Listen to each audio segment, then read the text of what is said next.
Hello everyone, welcome back to the channel. Hope you are doing well and fine, and in today's video I'll be showing you reasons Zelle error for 100 how to fix. So without wasting any time, let's just jump right on the video and make sure to watch this video till the end and follow the steps as well. So the first thing that you can do is head over to your browser and then on the search bar simply type in downdetector.com, and once you're inside there, check to see if the Zelle server is working properly or not.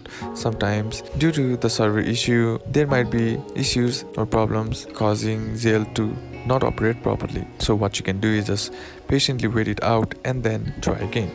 The next thing that you can do is head over to your Zelle homepage and then scroll down until you find this contact support option and then click on it. And once you do that, scroll down once again until you find this form option, and here what you need to do is fill in your information like your name, your last name, your email address, your mobile or telephone number, and on the description what you need to do is briefly explain about the error that you are facing and then click on send message. And after a couple of business days, the Zelle support team will reach you and then fix your issue, and that's basically how you can do it. And that's it for today's video, guys. Hope this video was useful to you. Leave a like if you did, comment down below what the next video should be on, consider subbing to the channel. Thanks for watching. Bye bye.